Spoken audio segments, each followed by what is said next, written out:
আসসালামু আলাইকুম। আমি doctor Abu Bakr Siddique, Monima homeo complex, Mohammadpur, Dhaka. আমি আপনাদের সম্মুখে এখন যে বিষয় নিয়ে কথা বলবো তা হলো পেরোনিজ ডিজিজ কী, এই রোগটি কেন হয় এবং এই রোগের লক্ষণ কী বা এই রোগের হোমিওপ্যাথিক চিকিৎসা কী।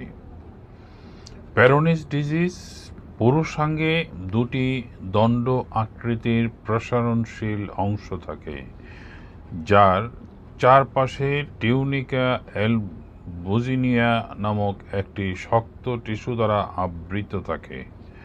এই শক্ত জিনিসটা পুরুষাঙ্গের উত্থান অবস্থা ধরে রাখে। নানান কারণে বা নানান জটিলতায় এই টিস্যুর উপরিভাগটায় বিভিন্ন আকৃতির শক্ত গুটির মতো দানা দেখা দেয়। এই গুটির দানা বা একেই পেরোনিজ ডিজিজ বলে। এই পেরোনিজ ডিজিজ রোগটি কেন হয়? সাধারণত 3 থেকে 20% পুরুষ এই রোগে ভুগে থাকেন। বিশেষ করে ডায়াবেটিসে আক্রান্ত রোগীদের এই রোগ হওয়ার প্রবণতা বেশি। খুব সূক্ষ্ম আঘাতের কারণে পুরুষাঙ্গে এই রোগের শুরু বলে মনে করা হয়। যারা দীর্ঘদিন উত্তেজক ঔষধ সেবন করে আসছেন তাদেরও এই রোগ হওয়ার সম্ভাবনা বেশি। এই রোগের 2টি স্তর বা পর্যায় আছে। একটা হলো অ্যাক্টিভ, আরেকটি হলো ক্রনিক ফেজ। প্রথম পর্যায়ে ব্যথা থাকে, দ্বিতীয় পর্যায়ে আর ব্যথা থাকে না, বরং শক্ত গুটির ব্যাপ্তি বেড়ে যেতে পারে। ক্ষুদ্রাতি ক্ষুদ্র পাথরই জমতে পারে বা পুরুষাঙ্গের বিকৃতি ঘটতে পারে, যা কিনা পরবর্তী সময়ে যৌনক্রিয়ার ব্যাঘাত সৃষ্টি করতে পারে।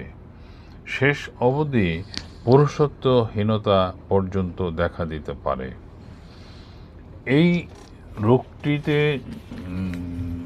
এই রোগটি সাধারণত 40 থেকে 50 বছরের বেশি বয়সের রোগীদের পুরুষদের সাধারণত এই সমস্যাটি দেখা দেয়। অনেকের ধারণা রোগটি এমনিতেই চলে যাবে, কিন্তু বাস্তবে তা নয়। যতদিন যাবে ততই এই রোগটি বৃদ্ধি পেতে থাকে, অর্থাৎ গুটির আকৃতি বড় হতে থাকে এবং পুরুষাঙ্গের বাঁকার পরিমাণও বড় হতে থাকে এবং একসময় যৌনক্রিয়ায় অনুপযোগী হয়ে যায়। রোগের শুরুতে সঠিক চিকিৎসা নিলে জটিলতা এড়ানো সম্ভব হয় এবং গুটি বড় হয়ে গেলে তখন আরোগ্য করতে অনেক সময় লাগে। আমি কারণগুলি সংক্ষেপে বলছি। তা হলো, অনিয়ন্ত্রিত ডায়াবেটিস, টেস্টোস্টেরন হরমোন লেভেল কমে গেলে, সূক্ষ্ম আঘাত লাগলে, দীর্ঘদিন উত্তেজক ঔষধ সেবন করিলে, কোলাজেন ডিসঅর্ডারে ভুগিলে, অত্যাধিক হস্তমৈথুন করিলে, কোনো কারণে পেনিসে রক্তক্ষরণ হইলে শরীরের ক্যালসিয়ামের কারণে ওই রক্ত জমে শক্ত গুটি আকার ধারণ করে। ফ্রান্সের ডক্টর পেরোনিস বিশ্ব স্বাস্থ্য সংস্থায় এই রোগটি শনাক্ত করে তুলে ধরেন এবং অর্থাৎ বিশ্ব স্বাস্থ্য সংস্থায় এই রোগটি উনি প্রথম এটার বিস্তারিত তুলে ধরেন এবং ওনার নামানুসারেই ওনার সম্মানার্থেই এই রোগটির নাম দেওয়া হয় পেরোনিস ডিজিজ। এই রোগটি হওয়ার অবশ্য আরেকটি কারণ আছে, সেটি হলো জন্মগত কারণ।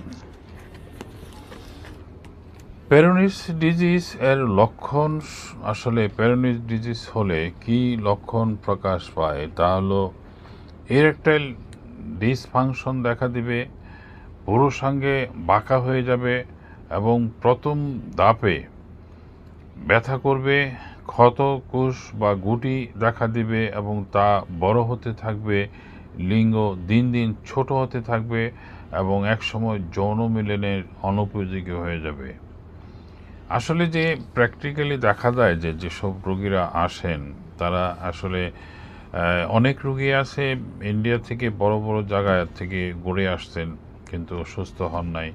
আবার অনেকে আছে ৮ থেকে ১০টা ইনজেকশন নিয়ে আসছেন, সুস্থ হন নাই। এরকম নানা ধরনের মানে ধাপ পার হয়ে তারা হোমিওপ্যাথিতে আসে। আসলে হোমিওপ্যাথিতে যখন আসে তারাও তাদের ভিতরে একটা অবিশ্বাস কাজ করে যে এটা সুস্থ হবে না। কিন্তু আপনাদের যে একটা চিকিৎসা নিয়ে যে তথ্য দিব সেটা হলো যে এটি হোমিওপ্যাথিক চিকিৎসায় আরোগ্য হওয়া সম্ভব। কিন্তু যেটি মাইনাস সেটি হলো যে এই রোগটি আরোগ্য হতে বেশ কিছু সময় লাগে। অর্থাৎ প্রতিটা কোর্স মানে আমি যে ওষুধপত্র দেই তাতে একটা কোর্সে ১ থেকে ১.৫ মাস যায়। এই ১ থেকে ১.৫ মাস ঔষধ খাওয়ার পর দেখা যায় যে ১৫ থেকে ২৫% ইমপ্রুভ হয়। এই ১৫ থেকে ২৫% ইমপ্রুভ হওয়া মানে এই রোগটি থেকে সম্পূর্ণ আরোগ্য হতে মিনিমাম ৬ থেকে ৭টি কোর্স খেতে হয়।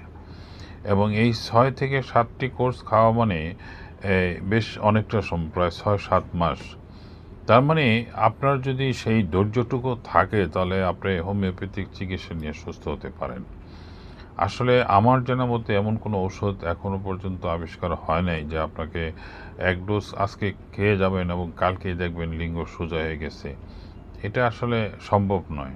আমার জানা মতে নাই। তো এটার অবশ্য আরেকটা চিকিৎসা আছে যেটা আমি দেখছি যে সেটা হলো যে অপারেশনের মাধ্যমে। কিন্তু সেই অপারেশনের মাধ্যমে ওই শক্ত টিস্যুতে ফেলে দিয়ে দেওয়ার পরে দেখা যায় যে পেনিসটা প্রায় ২ ইঞ্চির মতো ছোট হয়ে যায়।